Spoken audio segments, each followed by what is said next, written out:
Hello and welcome back to JLXP, the Josh Leesman Experience. It has definitely been a crazy week with the NBA getting canceled, with the NHL getting canceled, with LEC postponing, with LCS postponing, but wanted to continue to do JLXP stuff. And I made a post about this on Instagram and Twitter about this show idea that we've been kicking around for a while, kind of based off of the Ringer's rewatchables or sports rewatchables. We can kind of call it Chronobreak because we have a good name for it. And I was thinking a lot about which series to do. And one that I thought could be really cool, since pr0lly is available and has graciously decided to join this podcast, is to go back to 2016 Worlds and talk about that 4-0 day H2K had to go from 1 and 2 into being the number 1 seed in that group of Worlds and eventually make it to the semifinal run. So the way this is going to work is pr0lly and I are going to kind of set the stage of what happened in 2016 and talk a little bit about the 4 games that day and how we remembered the moments when we rewatched them, what jumped out to us. And I hope it's going to be really fun. But before we get into all that, pr0lly, I wanted to talk a little bit about the crazy times that are upon us where I'm at home, you're at home, the LCS is canceled. How have you been feeling about this whole thing? It's really weird. It's one of the instances where it's like you're fine doing something until you're kind of forced to do something. Okay. So it's like I'm normally very fine being at home playing video games all day. Right. Like, I think your LCS schedule this year is usually you're working Saturday and then Monday. So Sunday you're watching and following the games and just kind of chilling. So yeah, usually Saturday, Sunday, like Monday, Tuesday are kind of like the days I do stuff, right? So 4 days, not bad. So usually I'm like, watching at home on Sunday. And I can leave when I want.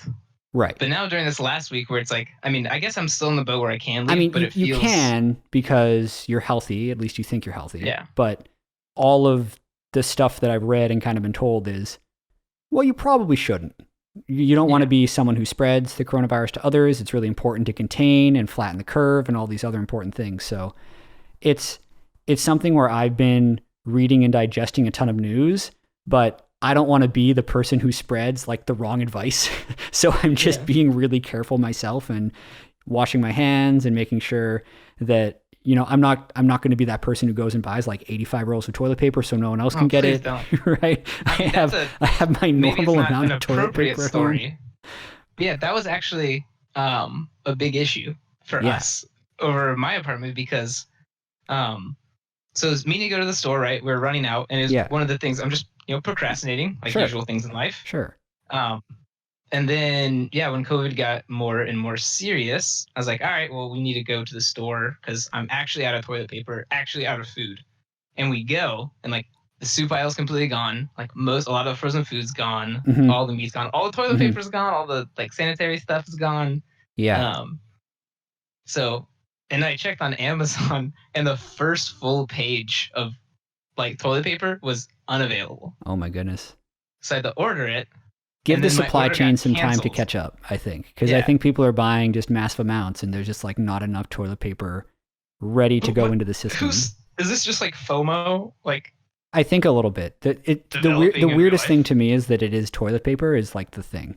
It's not frozen food. It's not water. Like a lot of stuff is selling out, but toilet paper, it's like the toilet paper gold rush. There's so many more serious things at play. Like people will get by, but it's everywhere. I've seen so many Reddit memes about it. Or like, no cough drops or something. It's like, I mean, you can still get those. They're short, but they're not like massively sold out where it's like. And I think it's interesting too, like we're in Los Angeles, which is one of the larger urban centers. I think I've talked to my family up in Canada, and toilet paper is actually the one thing that is sold out. But aside from that, like they feel more isolated. So COVID-19 doesn't feel as close to them, but it's just one of those things where if you read and digest the news all day, you're going to end up being really stressed out. And kind of the thing that I'm focusing on is just, just be safe, make sure I'm not contributing to the problem, and just kind of try to carry on. Now. Well, one thing to add to the stress. Okay. You ready? Yeah.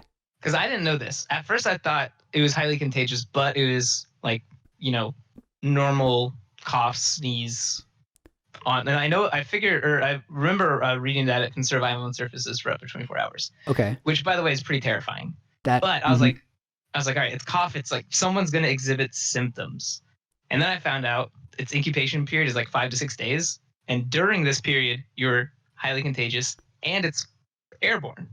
So you don't even have to cough or anything. Yeah, I've heard near someone. I've heard that the incubation period can be up to 14 days, which is the thing that contributes to it spreading so easily, because many people feel completely fine when they're actually contagious.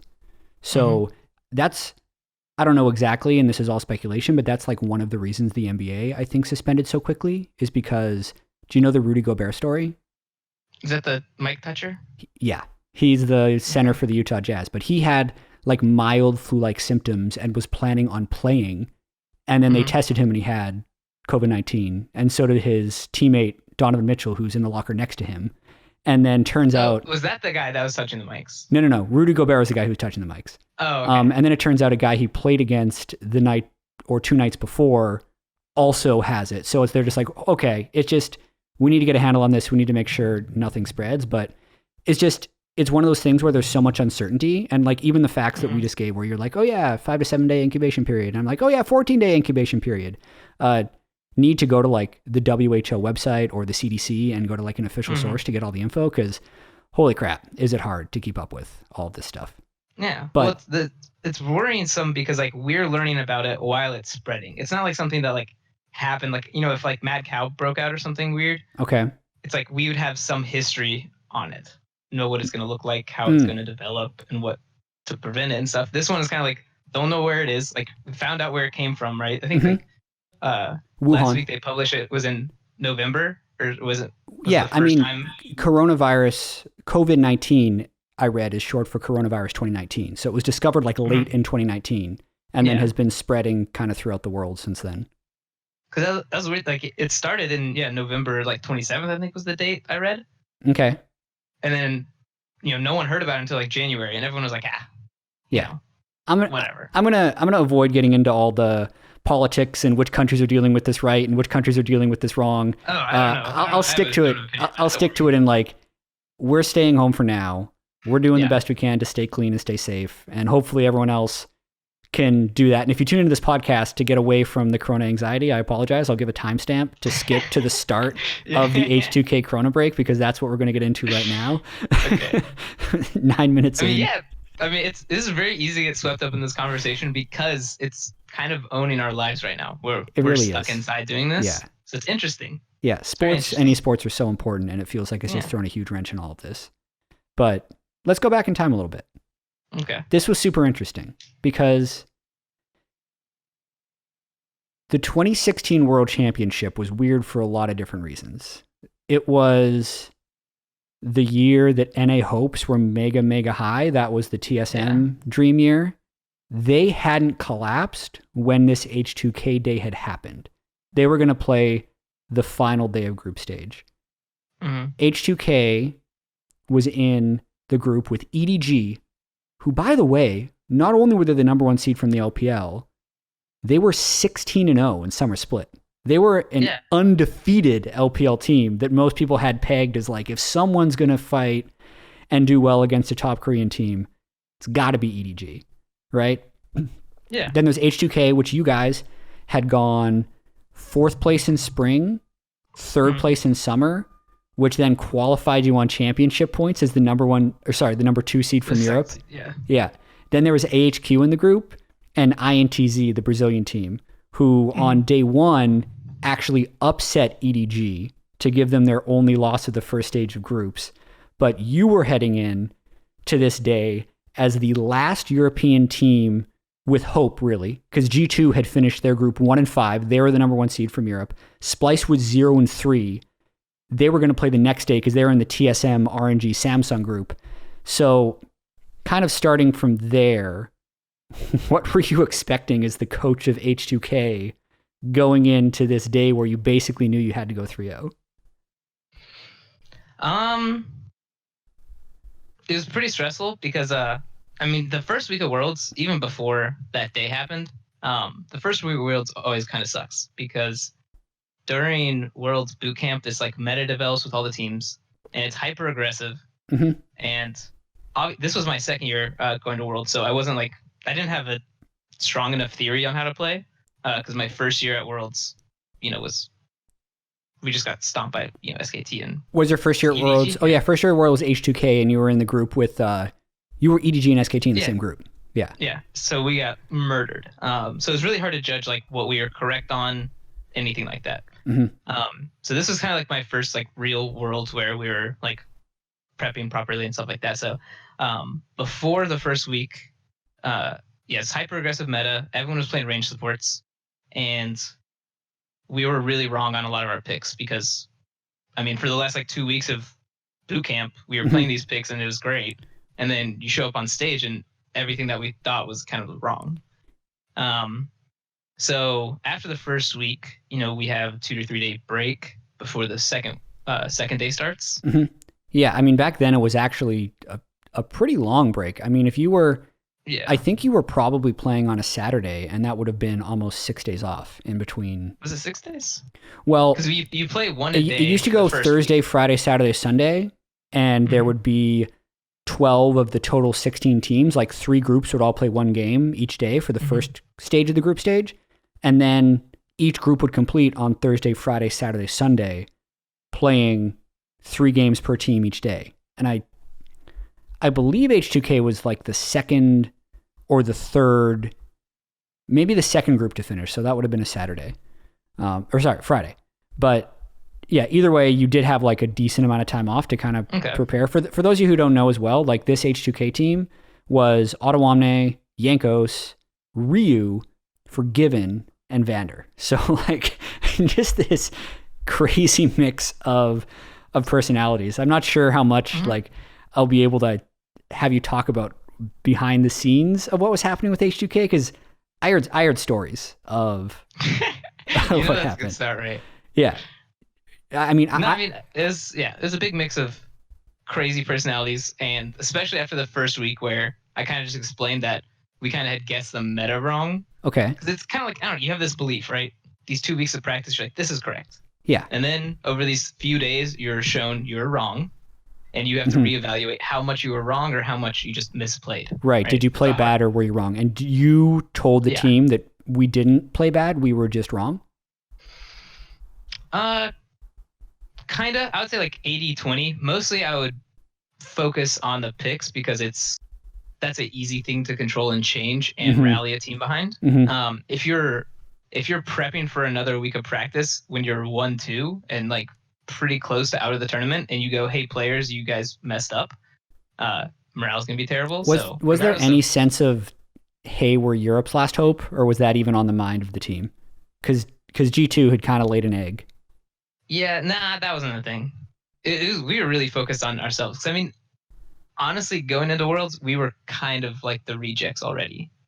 So we never felt like we needed to do something. Was this, and I'm going to get these out of the way at the start, was this like your crowning achievement as a coach? Like, how did the day actually feel to go through? Because literally, you made it to semifinals at Worlds.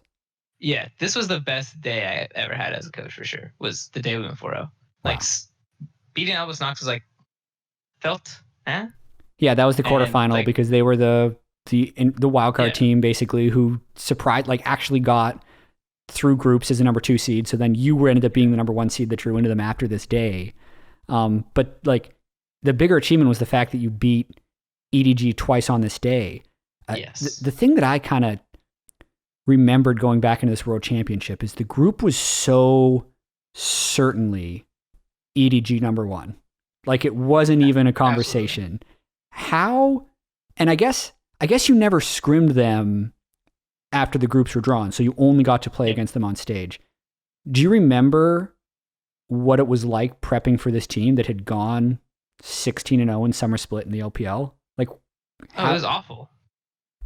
This prepping for this team was terrible because like it was kind of terrifying to watch them play, especially because I watched a lot of VODs with Yankos back then. So we would watch Clear Love's like Rek'Sai, and he was notoriously like he's kind of like power farming power like he was just kind of everywhere at the right time and farming well, and he'd have like 3 items by like 25 minutes. Yeah, And that was the weird thing. Normal Rek'Sai like 2 items at 25 minutes. That was the weird thing about watching this team is because Scout they had Scout and Pawn, but Scout ended up playing a lot of the games. Scout was like this incredibly dominant laner. He used to be the SKT sub at the time, and everyone's like, oh yeah, he was only on a different team because Faker's on his team, but actually he's this, amazing mechanical player. And then Deft Mako, I think throughout scrims, kind of just changed the meta where they would beat everyone with Ezreal Nami. This is just what I've heard. They would scrim with Ezreal Nami, they'd smash, and then everyone would think, okay, we have to play Ezreal Nami. But a lot of it ended up just being Deft and Mako being so good. Yeah, they could have been the ones that made range supports bot meta during that Worlds Bootcamp that really screwed up our read on the meta. Because, we were playing range supports every single day. Because this is when Karma was, like, super broken. Like, her numbers were just too big. It wasn't anything about the champion in hindsight. But everyone thought that, this is, like, we saw Janna, we saw Sona, we saw Nami. Because everyone thought it was, like, the range support that made it good. But it was really just Karma was broken. Right. It is the same year that COG had the 2016 MSI where they were like, we're range support. So there was like a little bit of carryover to Summer Split because that was kind of the first we've seen of it. But Deft and Mako were really terrifying because Deft was a really good player and Mako was every single play they made. Other than like Clear Love, obviously, was really impactful during the early game. But if you watch the way Mako played, like I actually watched VODs with Vander as well during this Worlds about how to play Alistar, and we would watch Mako's VODs. And that's the people you end up getting drawn into a group to have to play against. Yeah. We literally watch him go like, wow, he's literally just like, everyone's mid, right? And this is 4 years ago, right? So Macro was much weaker. Okay. And we're like, this Alistar's not even grouped. He's just in the river, like way over there. And we would just watch him dodge all the wards and then come up behind him and then they'd engage mid. And when we play Alistar is sitting mid with us, he's taking skill shots and then he'll flash engage or something. So this kind of different style we hadn't seen much in Europe. And we were pretty much like, all right, this is the Alistar play we need to start copying. Yeah. And then it happened to be Mako and we happened to draw them and then not seeing them lose sucked because you didn't have an idea of what they could lose to. Well, you did see them lose to INTZ in week 1. Which was everyone convinced it was a fluke. And I would say it's a fluke too. It was great. It was best of one. They gave like Talker's, I think, Syndra, which is like his one trick. And it was Yang's Gnar, and then I think Revolta. Yeah. Revolta gained like 40,000 Twitter followers overnight. after winning. I remember tracking that during group stage. So the way the rest of this podcast is going to work is like you and I, we're going to go through fairly quickly the 4 games and just kind of bounce about the things that stood out. But kind of before then, it was interesting to me watch some of the older League of Legends systems at play. And I think it's better to just kind of touch on this now. So sometime late in the summer split, lane swapping was basically removed, right? Yes. So this was still only very forcibly removed. It was turret fortification was given to the mid and top lane turrets until 8 minutes. So if you swapped, you just lose the turret swap. So suddenly everyone is kind of readapting into this bottom lane laning phase, which is probably where some of the range support stuff came with. Another interesting thing is there's only 3 bans. The 10-ban system hadn't came yet. So I saw the 3 bans. Blue side put their first 3 picks down. And then it's like, oh yeah, they just 4-5'd Ezreal Nami. No big deal. Like you just can't do that anymore. It's kind of unthinkable. Yeah, the draft was so simple. Like you literally would pick out your first pick and your bans. So you plan like 4 things and then everything else is reactionary, right? They pick their top laner. Okay, now you counter pick your top laner. And they pick their mid laner, you counter pick their mid, blah, blah, blah. So drafting back then was so straightforward. You pretty much didn't need that much player input for a lot of the changes because you could, as long as you talk to them, you kind of figure out what they would want to do. But now with the snake draft where there's different phases and, different sides. I mean, you got to plan out what your phase 2 bans are going to end up being, which champion pool you're going to pinch. Like you couldn't really do that. You were just kind of banning the OPs, picking your first pick, and then it's like flow charting through, right? Yeah. It's literally just a flow chart. Like you could probably develop a program that could easily do this old draft very easily. The new one is way more variables. Yeah. I do remember back in those days, like I could prep for drafts basically by just tier listing each team's champions and then knowing a few of the counter picks, and I'd be like pretty accurate at picking the ban phase off. The other thing that was interesting to me was like the jungle smite buffs and the strength of Age's junglers. Oh yeah. So like smiting raptors to get the little oracles thing before, and how frequently the junglers would do that, or just how ridiculously mid-game tanky the Cinderhulk Rek'Sais were and like the Cinderhulk Olafs. Dude, the smiting the buffs, yeah, because I was watching one of our games, and I was watching Jankos run around with a little oracle on his head. Yeah. I was like, wait, how? I thought where'd he get that? Like, I saw he had a red trinket, so I was like, how's he have a red trinket and an oracle? And I was like, oh, he just smited the raptors and then walked down. Yeah, Krugs were the like every X hits stun a jungle monster. Yeah. Raptors were oracles. Wolves gave you the little like Callista spirit wolf thing that would run around and scout for you. And then Gromp would give you like a Thornmail type thing that didn't reduce healing. Yeah, give you a poison. Yeah. So you couldn't dive. That was funny. If you smited Gromp and went to dive, the enemy would auto attack you once and you would get the debuff, and then they would take turret aggro. So like if you got the Gromp buff, you actually couldn't dive turrets. Is a really silly mechanic, but it killed a lot of junglers. Yeah, I mean a lot of junglers just ended up doing raptors and wolves smites. It felt like, right? And also because they didn't combat smite, because everyone would take Tracker's Knife because they wanted the 2 extra wards. So, like in general, there were more wards on the map is one thing I noticed with Tracker's Knife existing, and with Sightstone and Ruby Sightstone for supports, and the 2 vision smites that you could put up, and also the fact that I believe you could have 3 vision wards in inventory at a time instead of 2. So the cap was higher. And some of the icons were different, which is just like a fun thing. Like, do you remember the winged GA icon? I kept noticing that when people would build it. I think that's when it was like chain vest, Negatron cloak. Is the splash art? Yeah, the splash art. Sorry, the splash art for the GA. Yeah, I like that one. Yeah, it's just like a trip down memory lane. Did you have a point about the jungle smite buffs before I steamrolled you with the GA icon? No, not really. I just remember the only thing about the wolves that was really powerful that no one knew about was during lane swaps, if you smited the wolf, you could predict their lane swap because they couldn't camp in bushes anymore for you. It's like if you were to smite your wolves, you could actually like figure out the camping situation, because usually if you were slow in the swap, you'd camp in the jungle. But if you smite the wolf, it'll find you. Right. So if you had smote the wolf on that side, you could take shortcuts through the jungle. Yeah. Yeah. Sweet. So the first game you guys played was against AHQ. This was basically set up as the must-win game for H2K, because I rewatched the analyst desk segments and it was like, H2K had this great laning phase against AHQ in game 1 of the groups and then lost late game. And so much of the discussion around the team was H2K is strong in lanes, but really bad mid-late game. Was that true, do you think? What people were saying? Yeah, I'll say that's pretty accurate. I mean, our mid late game we were just so scared, I guess. Well, it was different too. Every single one of these games was long, right? Baron wasn't necessarily as strong as it is now as terms of a game ender, and Elder Dragon wouldn't spawn until after you killed the Drake. After 30 minutes. I think it was 35. Minutes. Yeah. 35, so 35 Elder was minutes, anywhere between like 36 and like 42 minutes is when it would start spawning. Yeah. And you had to stack the Drakes prior, or else the Elder Drake burn would be very weak. Because it was based on the number of elemental Drakes you had. Yeah, ending games was a lot more tricky back then. And we had a lot of different opinions on how to play out the game. So when we got into mid game, what were some of the different opinions that you had? Like Odo and Forgiven and Jankos, all 3 had very different ideas of how to play the game. Can you go into any specifics? Or do you not remember? No, so like I guess Odo's would be more of like overextend as a bait to get a fight. So Odo's was very based around like, we're going to team fight to end the game. Right. And we're going to make them fight because I'm just going to bait them. Yeah, I'm either going to bait them in my body or I'm going to TP flank, something like that. So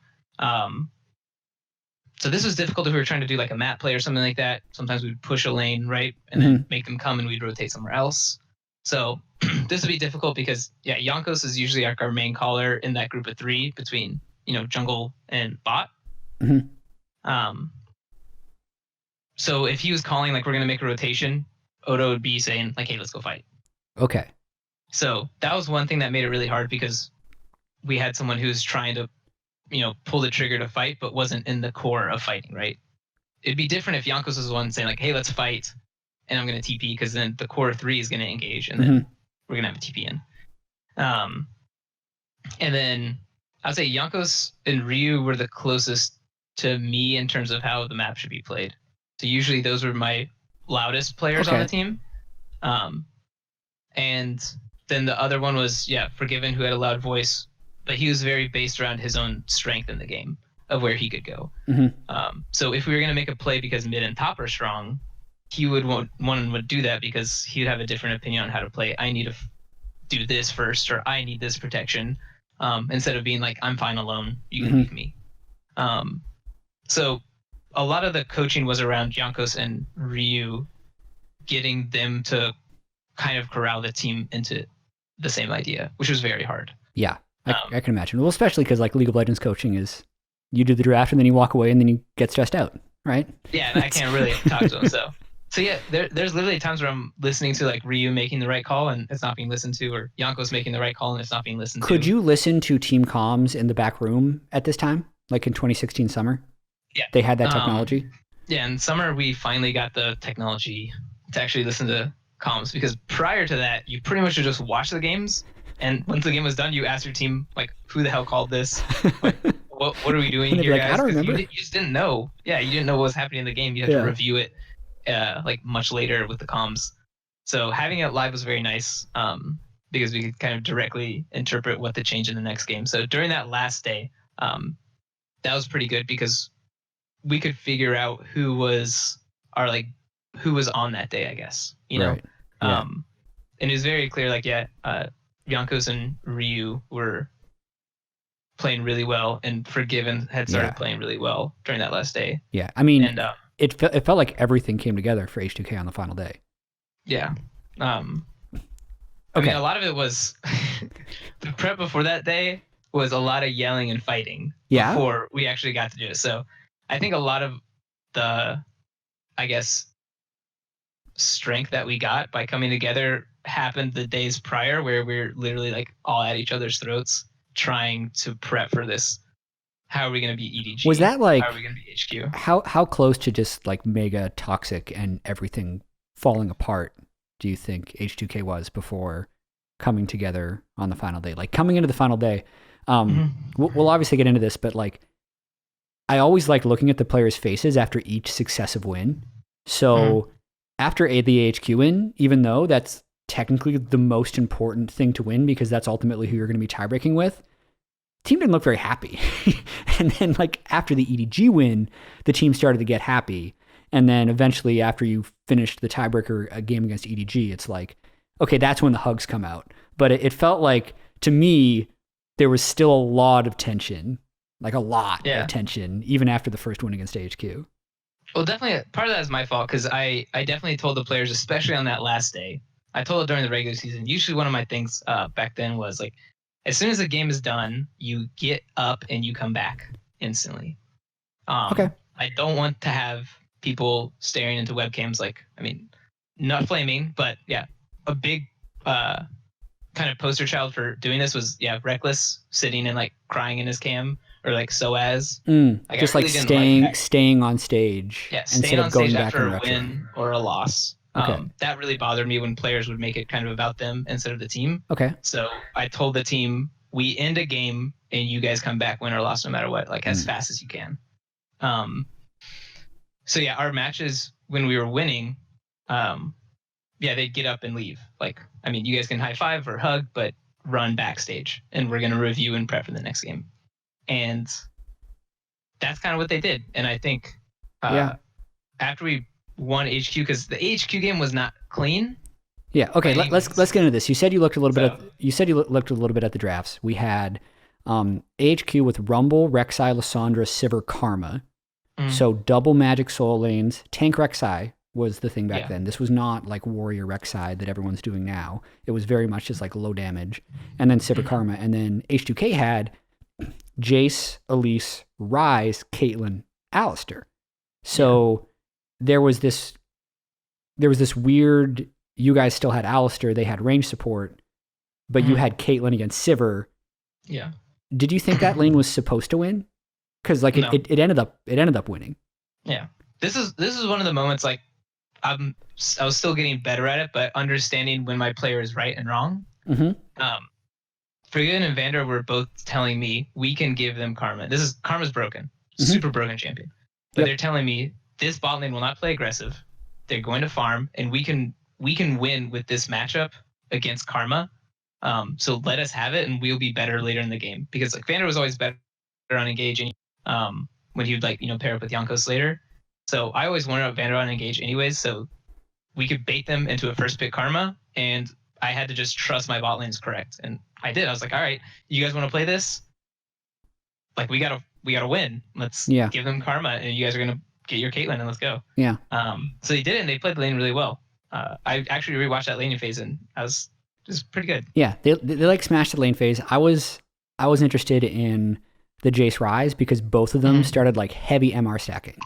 Like very quickly, it was like I recognized it. It was a 1-3-1 comp, right? Let's just win the lanes and then play out a 1-3-1 comp.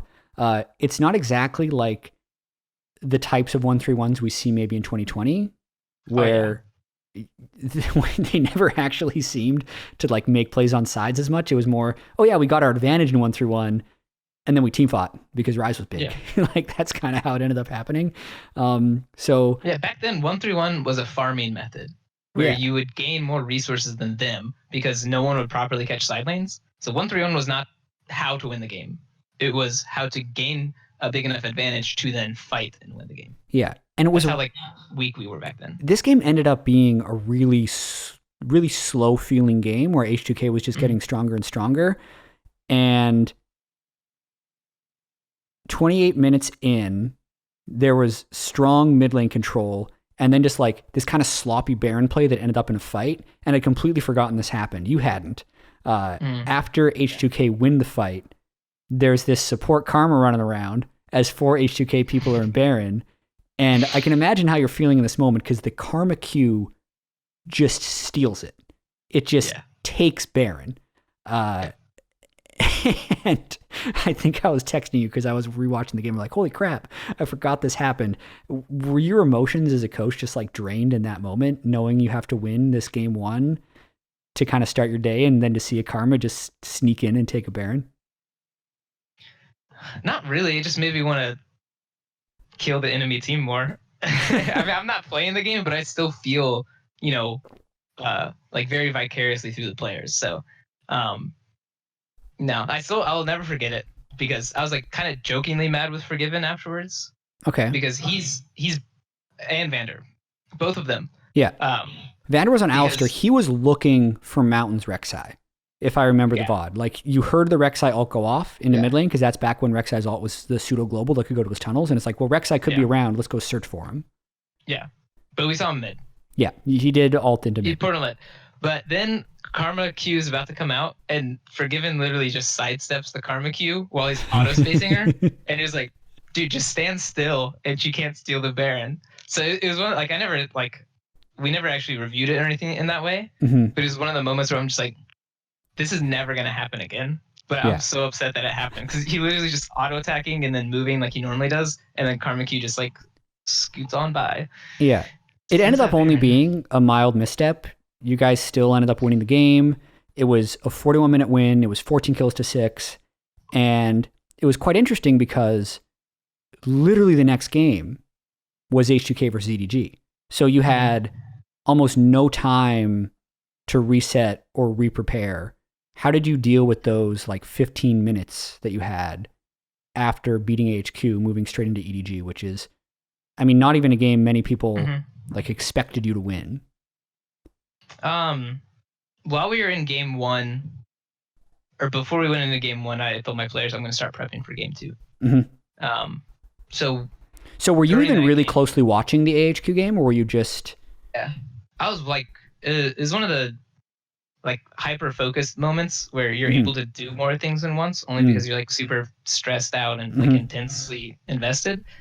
So yeah, I was watching it and kind of speaking about what I wanted to do. For the next game. So I was kind of like, I guess, vocalizing the strategy I wanted to have. And my analyst at the time was writing stuff. And that's when we figured out how to play against EDG. Was during that AHQ game. Really? You didn't figure out how to play against EDG like in the days past. It was actually during the AHQ game. Yeah, what clicked? Threw away our draft. What clicked during that prep time? Well, watching AHQ, they were really, because remember we gave Karma away, and AHQ was very dependent on their support engaging, and this was during a year or 2 years of league where your engage was almost always your support. Yeah. Like that was like the playmaker on your team. Right. Like, so then when the range support meta comes in because of the league laning phase, people kind of have this identity crisis and try to figure out how they start fights. Yeah. And we remember watching EDG from all the VODs.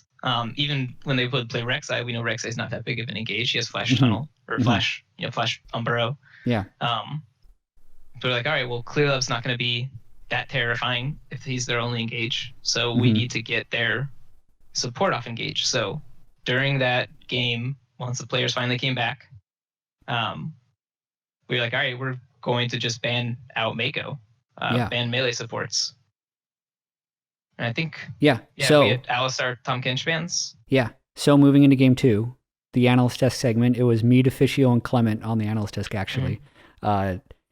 We called out the first time you guys played where EDG just got a first blood at level 1 and just steamrolled. So we're like, okay, well, that probably won't happen again.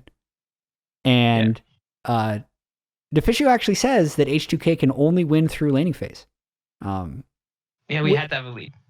And then here's how the draft played out. You had the bans you talked about, but H2K, you had Kennen, Rek'Sai, Ryze, Caitlyn, Karma. So Caitlyn Karma, I think, was the best 2v2 in lane.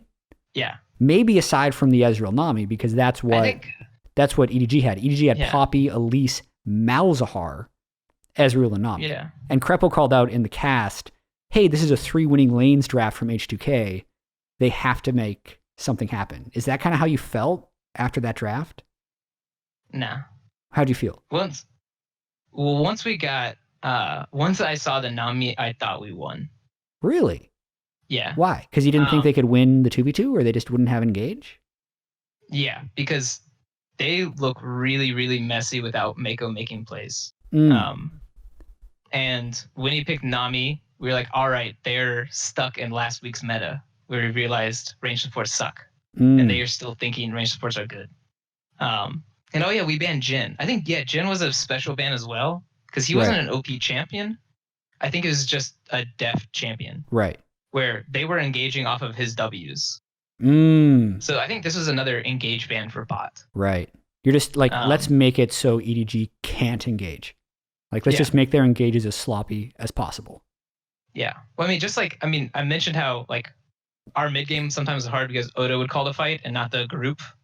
So the fights would be messy because the group doesn't see the angle, but Odo does. So if we take their main engage off of something, maybe Mako can still call the fight, but no one else sees the angle. So now they're going to fight, but it's going to be really messy. So it's kind of like the same. We have this problem, they're going to have this problem too without their main engage. Yeah, if you switch up the main engager, suddenly the team has a more of a mixed thing. So here's how the game starts playing out. First blood ends up going mid for Ryu. It's after Yankos just like mega dives into scout. It like works, but then like right after that, Odoamne's Kennen solo kills Mouse's Poppy top. Yeah. And I had forgotten, this was a theme throughout the day, how bad Mouse was in this tournament. He lost lane to everyone. Well, he was a role swap, right? This was their role swap. He was like a support player, I think. Yeah, but and they role swapped him. But then they still went undefeated in the LPL. I think he was a support who role swapped up to top. That's it.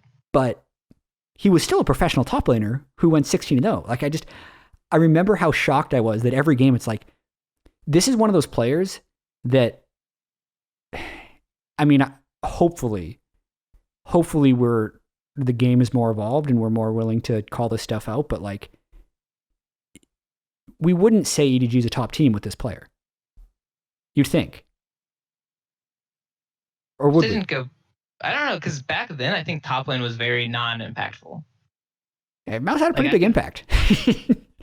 Yeah, But I mean, I don't know. I remember this not being a meta where, I mean, like little econ tops, I think were the way to play the game or way to build the roster. And a lot of times he'd play like a Maokai or a Poppy and they'd get by and then they'd make plays around bot lane and they'd play through mid and then he'd just TP in. And it's like, well, as long as his team play was good, they're going to be able to achieve victories. Yeah.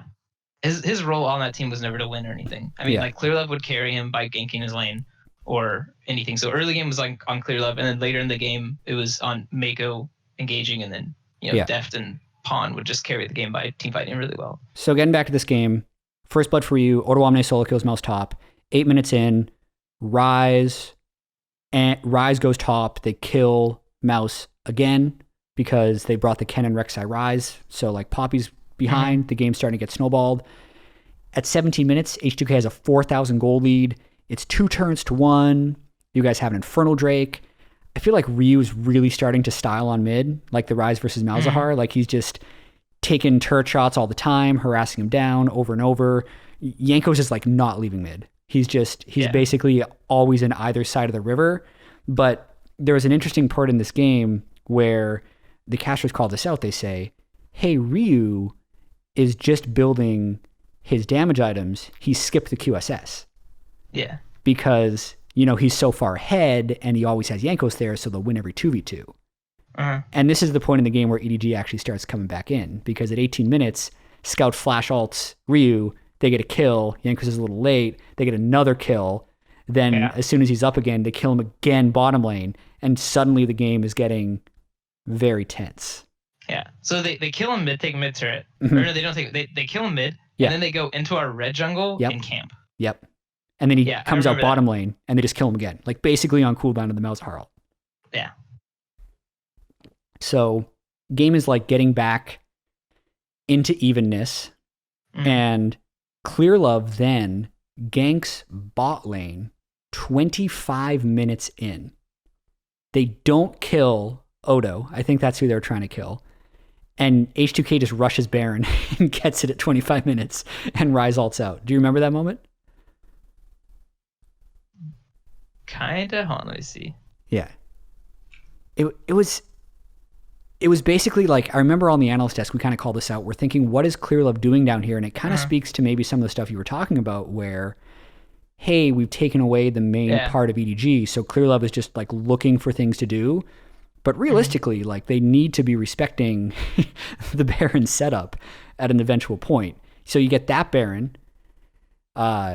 The game is actually very stalled. Like no one can really break it open. 37 minutes in, H2K gets another Baron. And then it actually takes all the way until 44 minutes where Yankos flashes in and steals the Elder Dragon to eventually win a 45-minute game. Only 12 kills to 7. So if we have those old combined kills per minute stats, that's going to be like a 0.4 to show you kind of how slow and trotting this game ended up being.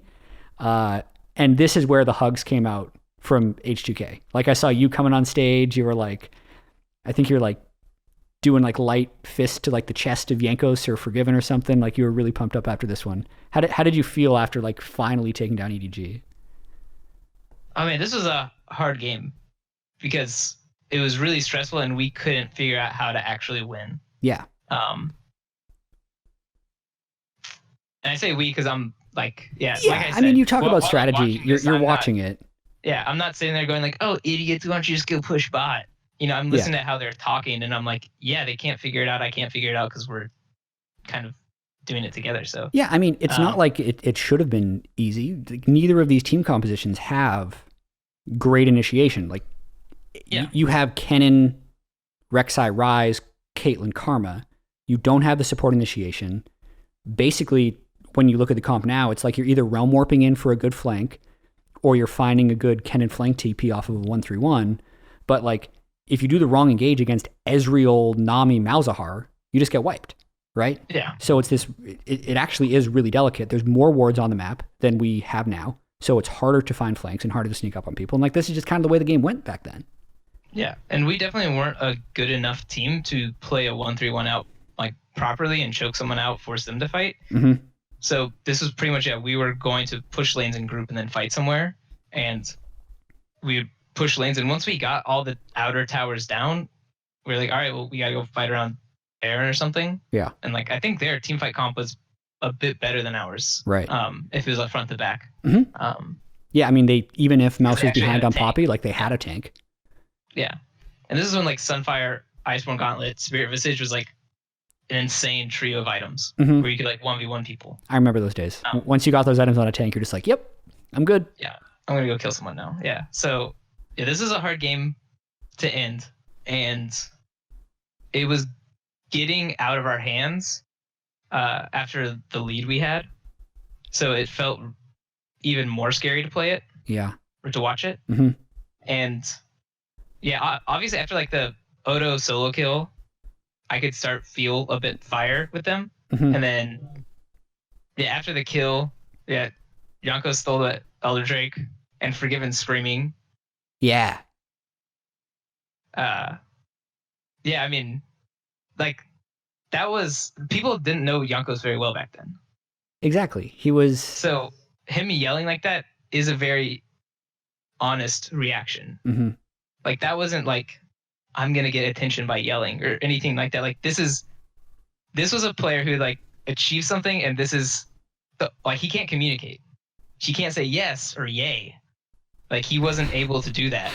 Like the only vocabulary he had was to yell because he was so happy and excited, and yeah, that was like a pure emotional release. There wasn't anything like because there's so much tension built up in that moment of bouncing waves for like 20 minutes and getting multiple Barons and not being able to break the game, and then suddenly EDG is potentially going to get the Elder Dragon, right? And that fight, I know for people listening, like I'll try and paint a bit of a picture. Like it did look like EDG was going to get the Elder Dragon, and you're thinking it's this scary moment, but then the moment Jankos flashes in, it's just like this.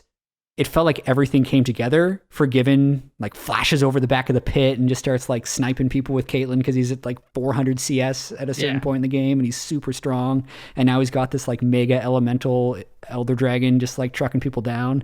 It was really just this huge moment. Because we were after we started losing grips on that game, I think everyone's like confidence went down like crazy, and then it finally got spiked back up after like, are we going to win this? Are we going to lose this? Yeah. And so once that happened, everyone kind of got fired up again. And then you just saw everyone just get kind of melted by, Caitlyn and Ryze just tapping everyone. So you've done the 2-0. You still need to beat INTZ.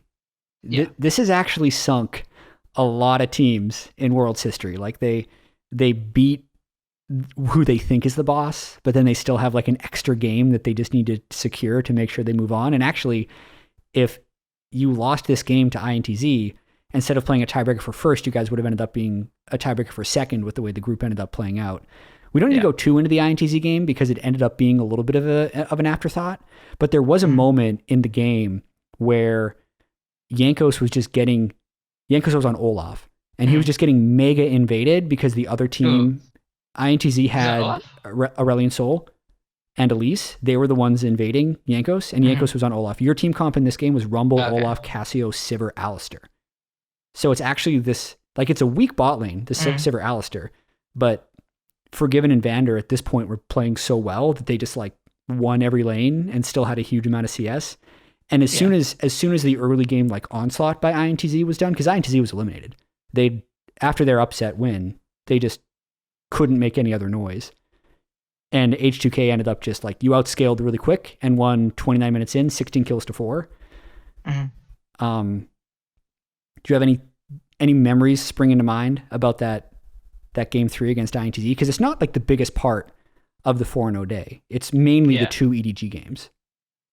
Yeah, I think INTZ was just kind of, it was more of, we can't pull an EDG and lose to them, like they did earlier. So it was more of like, keep our head straight. And I think this was the first time I started saying like, we're just play one more game, guys. When we're going to play one more game. And I started at the beginning of the day. Mm-hmm. And I think that's the day I said that phrase like maybe 50 times.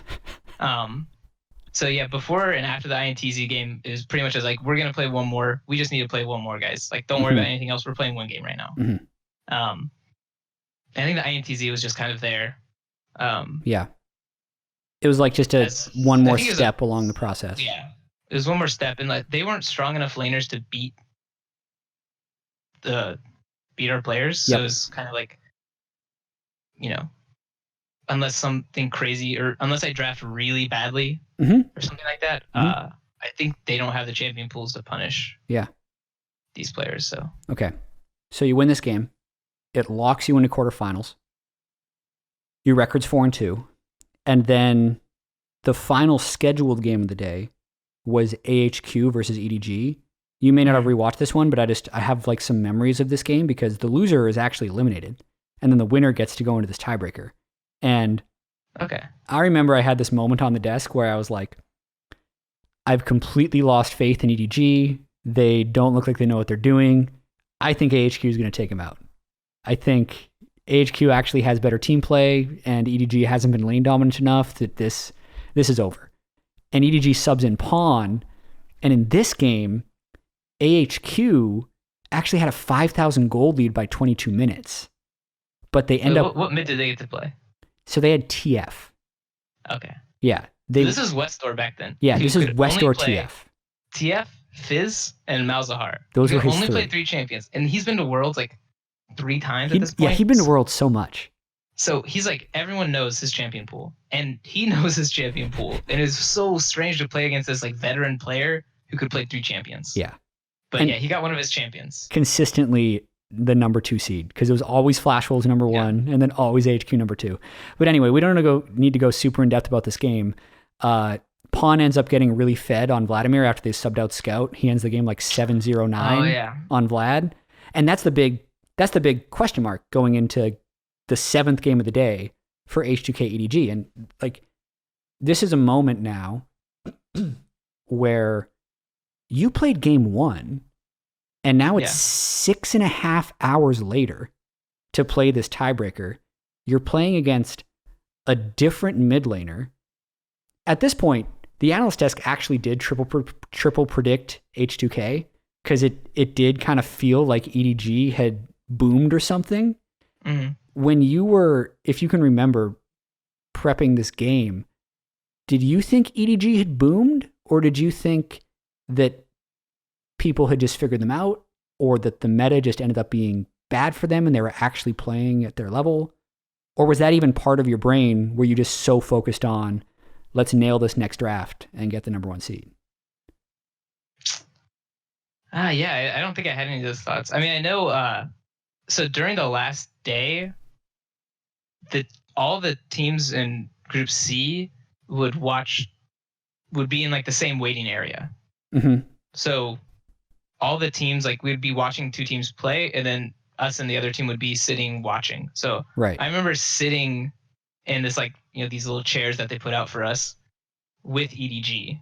Yeah, basically these like gymnasium style like plastic chairs, right? Yeah, these little plastic chairs, and like we're literally just like within slapping distance of EDG. Okay.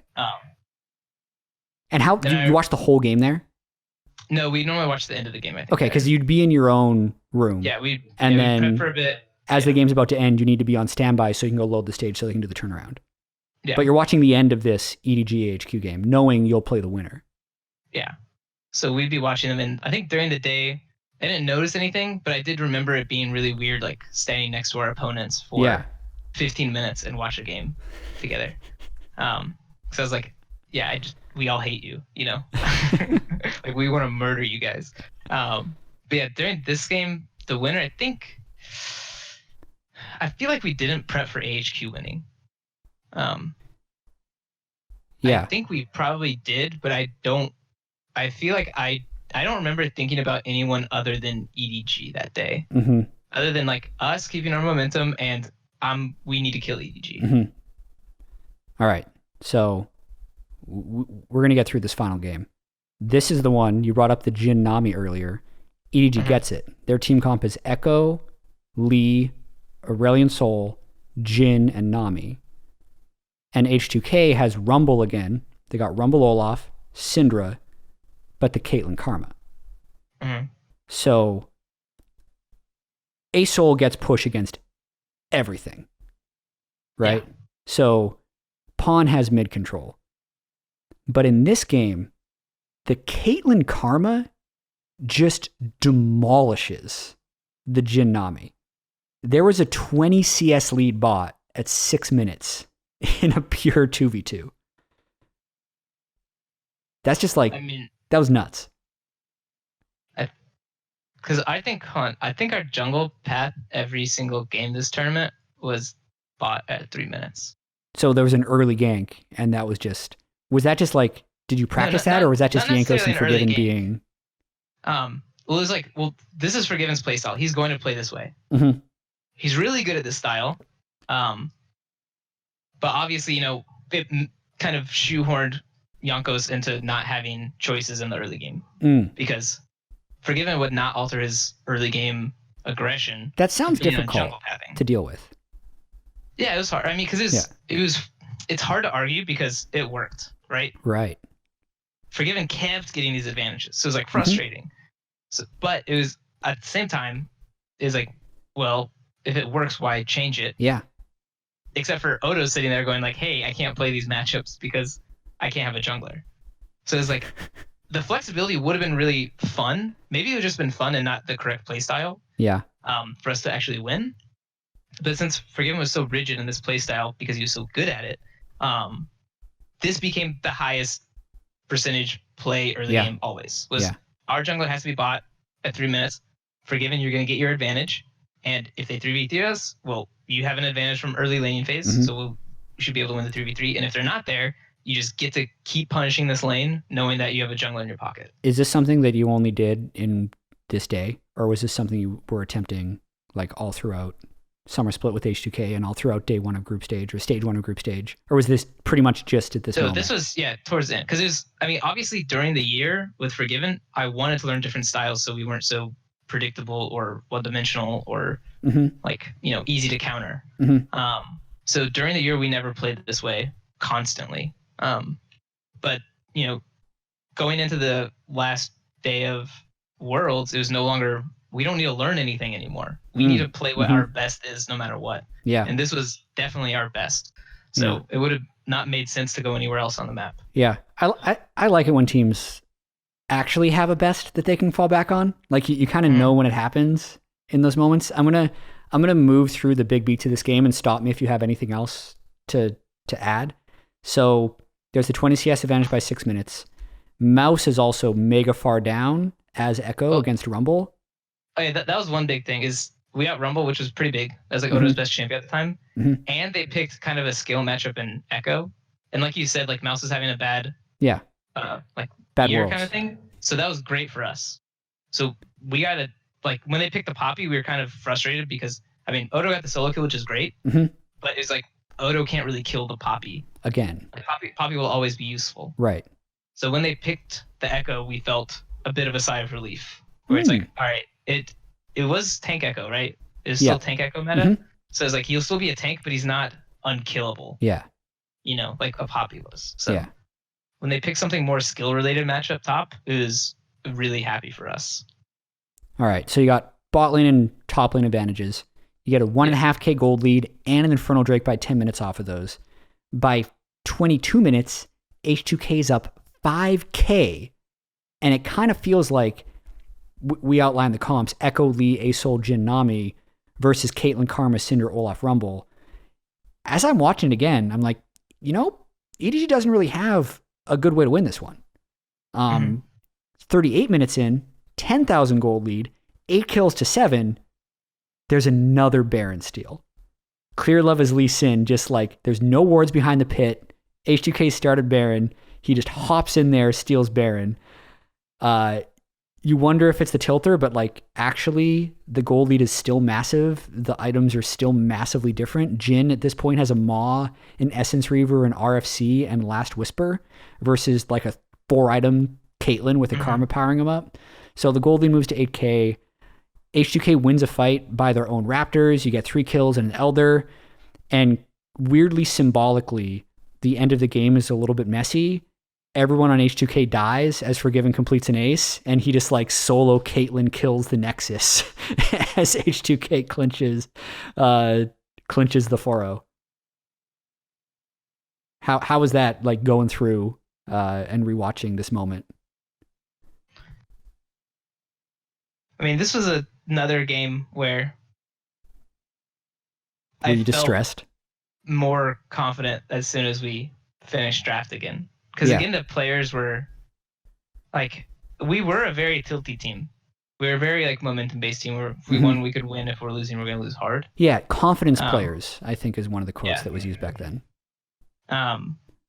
So especially in this game,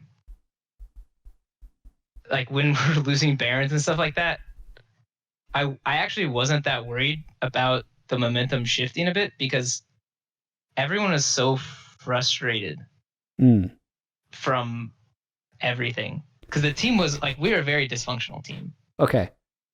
So something going wrong and us being like mad at ourselves or each other like didn't exist anymore because we were just too frustrated in the game. Was this actually one of those like, you can't tilt us because we're always tilted? Is that what you're saying? This was almost a moment where like, yeah, during this day, like we were so absurdly like focused and like aggressive, like mentally, that anything that happened was like, whatever, I'm spawning in 30 seconds, let's go kill them again. Like it was this weird, we're gonna run at them mentality. Yeah. That everyone really had, and yeah. Actually, watching that last fight is really funny, where everyone's dead except for Forgiven. Yeah, and then he's holding up like his hands to the camera, just like soaking in the moment right at the very end of the game. I mean, yeah, like I mean, this was a hard place to get to where we could actually play together as a team successfully through 4 games in a row. Yeah. Was it lucky? You know, like if you're thinking back, was this the correct amount of hard work just combining to be this great day? Or now, you know, in 2020, looking back at a 2016 series, are you like, man, I have no idea how that worked? I mean, I don't think we could have worked harder. Like the amount of effort everyone put in to make this team work, even though like, yeah, I'm saying it wasn't great. Like this team, we actually couldn't play the map very well or anything like that. Yeah. But it was more than what EDG did, right? EDG was this like behemoth, and then they ended up getting wrecked by H2K on the final day. Yeah, I don't know what they're doing, but this was literally like, yeah, I don't think we could have put in more work that would have made it better. Yeah. So it was a lot of things coming together, and we had a really good day. Yeah. I mean, I think our week 1 performance, I remember rewatching the AHQ game, and that was another moment where it's like this was a game where we kind of tossed it. And that one felt very much like summer H2K. Yeah, it's kind of weird. We're winning, we can lose. It's kind of weird looking back at this. Like you had 2 Barons stolen and still went 4-0. If that's not untiltable team, it's weird how you described it. Like, was this the mind or the personality of H2K this day? Because you look at the team and it does seem like a bunch of players who could tilt or would tilt. Like I've seen Ryu tilt like mad. We all know Forgiven can tilt. But it did feel like on this 4-0 day, no matter what happened, the team just kept jumping back up. Yeah.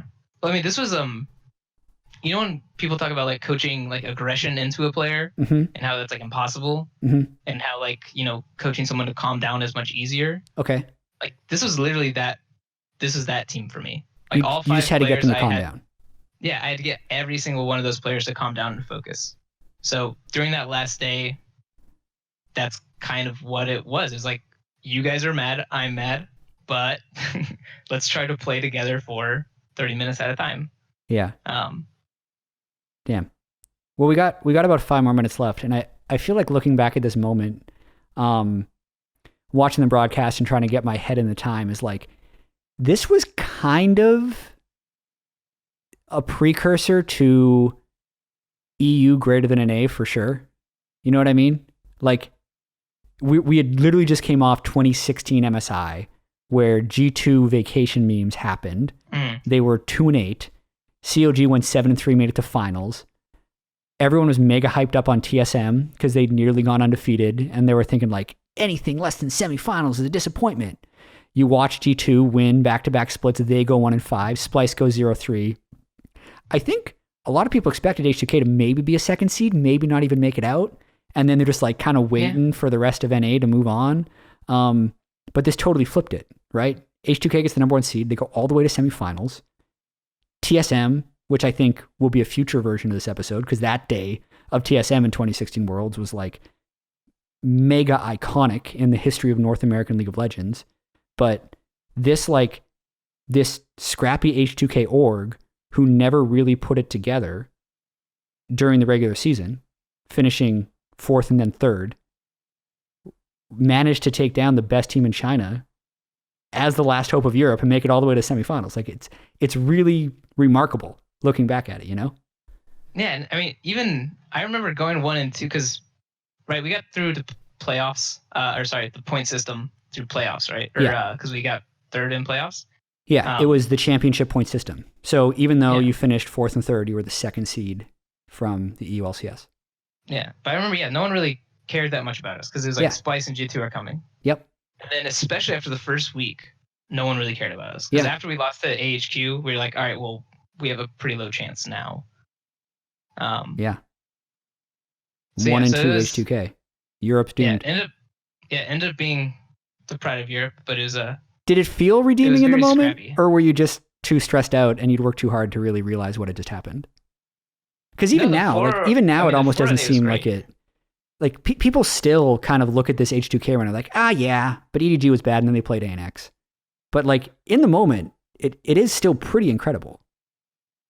No, I mean, we had to really overperform that day to beat EDG. And if we didn't beat EDG twice, we would have been 2nd seed, and we probably would have played a Korean team. You would have played SKT. That's who EDG ended up playing. Knocked out. Yeah. So I think, I heard a lot of stuff like our semifinals wasn't real because we played Albus Nox. You got the first seed. That's how it works. Weirdly enough, they beat out NA in that group to get 2nd seed. Yeah, and that was also G2's group. Like, that was COG, G2, and the Rocks Tigers. So playing them, like, I mean, it didn't matter who we played in quarters because getting that first seed was the feat that we accomplished. Yeah, I mean, it's definitely the luckiest of the 4 draws you can get as the number 1 seed.